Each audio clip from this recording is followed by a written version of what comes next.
नमस्कार, मेरा नाम डॉक्टर रक्षित आमेटा है और बाय प्रोफेशन में केमिस्ट्री का प्रोफेसर हूं और वर्तमान में पैसिफिक विश्वविद्यालय में अपनी सेवाएं दे रहा हूं।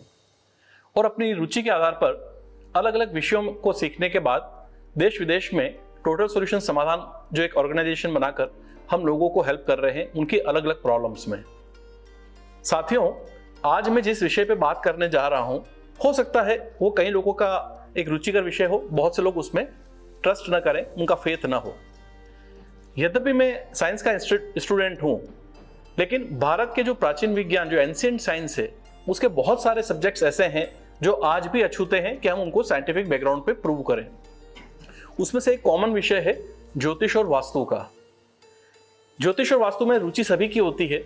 लोग अपनी लाइफ की जो प्रॉब्लम्स हैं या बहुत सारी जगह गाइडेंस लेने के लिए इन सब्जेक्ट्स का इस्तेमाल करते हैं।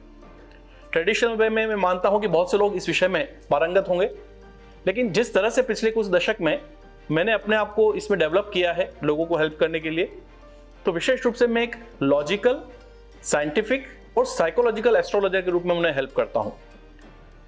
एक संक्षिप्त अपने इस व्याख्यान में मैं कोशिश करूंगा कि किस तरह से ज्योतिष और वास्तु की अपनी अहमियत है। उससे पहले मैं आपसे एक निवेदन करूंगा कि कभी भी किसी भी ज्ञान को या कोई भी ऐसा रहस्य जिसे आप और हम समझ नहीं सकते हैं, उसे हमें अंधविश्वास मानकर या दकियानुस मानकर सिरे से खारिज नहीं करना चाहिए। क्यों? यदि मैं आपसे कहूं कि यदि आपको स्पेनिश, फ्रेंच, जापानीज या चाइनीज भाषा नहीं आती है और उसका एक लेटर आपको दिया जाए, तो क्या आप उसे पढ़ पाएंगे? शायद नहीं।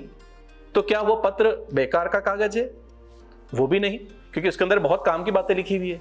यदि आप उस भाषा को पढ़ना जानते हैं तो वो काम का है, और यदि आप उसको नहीं पढ़ सकते हैं तो वो आपके लिए बेकार है। तो कई बार प्रकृति में छुपा हुआ जो रहस्य है, अलग अलग तरह का शास्त्रों का ज्ञान है, हमारी समझ में ना होने से हम उसे दरकिनार कर सकते हैं, लेकिन सब में इंपॉर्टेंस है, बशर्ते हमें उसका ज्ञान हो, प्रॉपर वे में उसे गाइडेंस मिले। ज्योतिष का जो एक बेसिक बात है वो यह हम सभी जानते हैं कि जिस समय किसी व्यक्ति का जन्म होता है, किसी बच्चे का जन्म होता है, तो जन्म दिनांक, जन्म समय और जन्म स्थान, इसके आधार पर कुंडली बनती है। जन्म कुंडली में ब्रह्मांड में घूमने वाले जो 9 ग्रह हैं, उनकी स्थिति उस जन्म कुंडली में तय हो जाती है। और ऐसा कहा जाता है कि पूरे जीवन की जो कैलकुलेशन है कई घटनाओं की, वह जन्म कुंडली से एडवांस में की जा सकती है। तो लोग कई बार मुझे पूछते हैं कि जब ये तो एक भाग्य की बात हो गई या डेस्टिनी की बात हो गई, तो हम पुरुषार्थ क्यों करें जब सब कुछ पहले ही भाग्य में तय हो चुका है? तो मुझे उनको, क्योंकि मैं एक साइकोलॉजिकल एस्ट्रोलॉजर हूं, तो मुझे उनको समझाना होता है कि जिस तरह से यात्रा करते समय आप पहले अपने साथ एक एटलस ले जाते थे, या आज के समय में आप जीपीएस और गूगल मैप का इस्तेमाल करते हैं, तो किसी यात्रा का डायरेक्शन मिलने से यह तय नहीं होता है कि आपकी यात्रा हो गई है। वो आपका एक डायरेक्शन है। कुछ किलोमीटर चलने के बाद रास्ता खराब आएगा, आपको ध्यान से चलना है, डायवर्जन लेना पड़ सकता है, ये सब आपको नॉलेज मिल रहा है उस विज्ञान से, लेकिन यात्रा तो आपको करनी है, वो है आपका पुरुषार्थ का पार्ट। कई बार मैं लोगों को कहता हूं कि यदि जंगल के राजा, शेर के रूप में हम कहते हैं कि शेर होता है जंगल का राजा, तो राजा होने पर भी उसको खाना अपने आप नहीं मिलता है, उसको भी मेहनत करनी पड़ती है। तो जीवन जो है, जैसे पक्षी 2 पंखों से उड़ता है, इस तरह का मेरी एक कल्पना है कि हमारी जिंदगी भी 2 पंखों के सहारे चलती है। एक आपकी डेस्टिनी, आपका भाग्य जो आपके हाथ में नहीं है, एक है पुरुषार्थ जो आपके हाथ में है। इन दोनों के कॉम्बिनेशन से आप अपनी लाइफ में आगे बढ़ते हैं। तो ज्योतिष का जो मैंने एक विशेष महत्व देखा है, वह देखा है कि जो भी व्यक्ति का प्रश्न होता है, परेशानी होती है, उसमें जो कैलकुलेटिव वे में हम देखते हैं, जो उस इंसान के हाथ में नहीं है, वहां हमको डायरेक्शन मिलता है। उसकी रेमेडी से कई बार चमत्कारिक परिणाम भी आते हैं।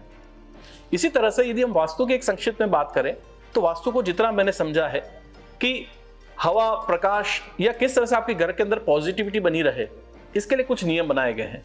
जैसे किसी बच्चे को ज्ञान बहुत है, नॉलेज बहुत है, लेकिन कॉपी में उसकी हैंडराइटिंग इतनी खराब है कि टीचर पढ़ नहीं सकता है, तो शायद नंबर उतने अच्छे नहीं मिलेंगे। और किसी को नॉलेज उससे कम है लेकिन लिखता अच्छा है, तो केवल हैंडराइटिंग देख के अच्छे नंबर भी मिल सकते हैं। या कॉपी एकदम साफ सुथरी है, उसकी अच्छे से उसने प्रेजेंटेशन दिया है।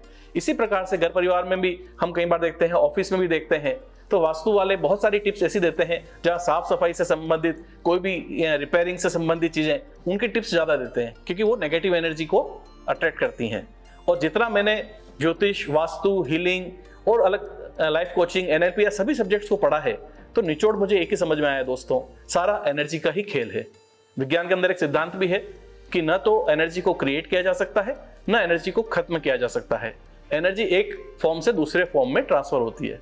तो जीवन में जो मुझे सारे विषयों का समझ में आया सार वही है कि पॉजिटिव और नेगेटिव एनर्जी का खेल है। केवल इनके ही कन्वर्जन से आपकी जिंदगी चल रही है और हमारे को अपनी पॉजिटिव एनर्जी को बढ़ाना है, नेगेटिव एनर्जी को कम करना है। उसके लिए आप अलग अलग रास्ते अपनाते हैं। तो उम्मीद करता हूं कि ज्योतिष और वास्तु का एक जो संक्षिप्त में आपको बात कह पाया, अपने माध्यम से आप तक एक संदेश पहुंचा पाया, कुछ आपके मन की क्वेरी को मैं हल कर पाया हूंगा कि हमारे को डेस्टिनी पर यदि हमारा ट्रस्ट है तो साथ ही पुरुषार्थ बहुत आवश्यक है। कई बार क्लाइंट आते हैं कि किसी बड़े ज्योतिष ने कुछ ऐसा कह दिया है कि बिल्कुल जिंदगी में उम्मीद खत्म हो गई है, सरेंडर करने की इच्छा हो रही है। तो मैं उनको वापस हिम्मत बनाता हूं, मोटिवेट करता हूं कि आपको अभी अच्छे समय तक बने रहना है। जैसे रात अभी बाकी है, लेकिन सूर्योदय को देखने के लिए आपको रात को गुजारना ही पड़ेगा। यदि आप सरेंडर कर गए तो रात से पहले हम खत्म हो जाएंगे। तो वहां हमारे पुरुषार्थ का पार्ट होता है कि हम माइंडसेट पे काम करें, लोगों को मोटिवेट करें और इन्हीं सब्जेक्ट्स के साथ माध्यम से हम लोगों की लाइफ में कंट्रीब्यूट कर पाते हैं। तो ज्ञान मंच के इस माध्यम को भी धन्यवाद देता हूं कि हमारी बात आप तक पहुंचाने के लिए इन्होंने एक मौका दिया। जय हिंद, जय भारत।